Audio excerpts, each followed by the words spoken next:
ನಿನ್ನೆ ಹೀಗೆ ಫೋನಲ್ಲಿ ವಿಡಿಯೋ ನೋಡಬೇಕಾದ್ರೆ ಇದೊಂದು ವಿಡಿಯೋ ಬಂತು.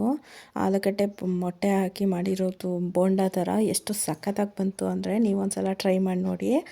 ಇದಕ್ಕೆ ಫಸ್ಟು ಆಲೂಗಡ್ಡೆ ಮೊಟ್ಟೆನ ಒಂದರಲ್ಲೇ ಬೇಯಿಸ್ಕೊತಾ ಇದ್ದೀನಿ. ಯಾಕಂದರೆ ಸುಮ್ಮನೆ ಎರಡೆರಡು ಪಾತ್ರೆಲಿಟ್ಟು ಬೇಯಿಸೋದು ಟೈಮ್ ವೇಸ್ಟು ಅಂತ ಬೇಯಿಸ್ಕೊಂಡು ಸಿಪ್ಪೆ ಸುಲ್ಕೊಂಡು ಇವಾಗ ಅದನ್ನು ಚೆನ್ನಾಗಿ ಸ್ಮ್ಯಾಶ್ ಮಾಡ್ಕೊತಾ ಇದ್ದೀನಿ.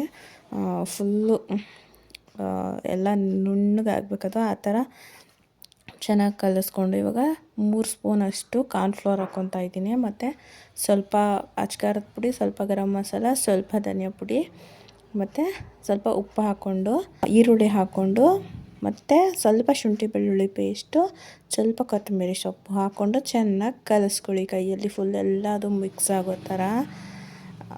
ಮತ್ತು ನೆಕ್ಸ್ಟು ಇಲ್ಲಿ ಒಂದು ಸ್ವಲ್ಪ ಎಣ್ಣೆ ಹಾಕ್ಕೊಂಡು ಮತ್ತೆ ಮಿಕ್ಸ್ ಮಾಡ್ಕೊಳ್ಳಿ. ಅದು ಸ್ವಲ್ಪ ಗಟ್ಟಿಗೆ ಇರಬೇಕು, ಜಾಸ್ತಿ ತೆಳ್ಳಗಿರೋದು ಬೇಡ, ಗಟ್ಟಿಗಿರೋ ಥರನೇ ನೋಡ್ಕೊಂಡು ಕಲಿಸ್ಕೊಳ್ಳಿ. ಇವಾಗ ಈ ಥರ ಉಂಡೆಗಳು ಮಾಡಿ ಒಂದು ಪ್ಲೇಟಲ್ಲಿ ಇಟ್ಕೊಂಡು ಆಮೇಲೆ ಚೆನ್ನಾಗಿ ಕಾಯ್ದಿರೋ ಎಣ್ಣೆಗೆ ಹಾಕ್ಕೊಂಡು ನೀಟಾಗೆ ಸ್ವಲ್ಪನೇ ಉರಿ ಇಟ್ಕೊಂಡು ಬೇಯಿಸ್ಕೊಳ್ಳಿ. ಜಾಸ್ತಿ ಉರಿ ಇಟ್ಬಿಟ್ರೆ ಒಂದೇ ಸಲ ಬೆಂದೋದಂಗೆ ಆಗುತ್ತೆ. ಸ್ವಲ್ಪ ಉರಿಯಿಂದನೇ ಹಾಕ್ಕೊಂಡು ಬೇಯಿಸ್ಕೊಳ್ಳಿ. ಈ ಥರ ಆಗುತ್ತೆ. ಎಷ್ಟು ಕ್ರಿಸ್ಪಿಯಾಗಿ ಎಷ್ಟು ಚೆನ್ನಾಗಿ ತಿಂತಾಯಿದ್ರೆ ಎಷ್ಟು ಚೆನ್ನಾಗಿರುತ್ತೆ ಗೊತ್ತಾ.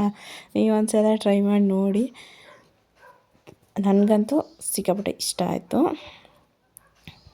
ಸೊ ನೀವೊಂದ್ಸಲ ಟ್ರೈ ಮಾಡಿ ಹೇಗಿತ್ತು ಅಂತ ಹೇಳಿ. ಇವಾಗ ನಮ್ಮದು ನೈಟ್ ಜ್ಯೂಸ್ ಕುಡ್ಕೊಂಡು ಮಲ್ಕೊಳ್ಳೋ ಟೈಮು. ನಮ್ಮದು ಜ್ಯೂಸು ಕೂಡ ರೆಡಿಯಾಗಿತ್ತು. ಇದನ್ನು ಶೇಕ್ ಆದರೂ ಅನ್ಬೋದು, ಸ್ಮೂದಿನಾದರೂ ಅನ್ಬೋದು, ಏನು ಬೇಕಾದ್ರೂ ಅನ್ಬೋದು. ಸೊ ನಾನು ನೈಟ್ ಊಟ ಸ್ಕಿಪ್ ಮಾಡಿರೋದ್ರಿಂದ ಇದನ್ನು ಕುಡಿದ್ಬಿಟ್ಟು ಇವಾಗ ನಮ್ಮದು ನಿದ್ದೆ ಮಾಡೋದು. ಬಾಯ್.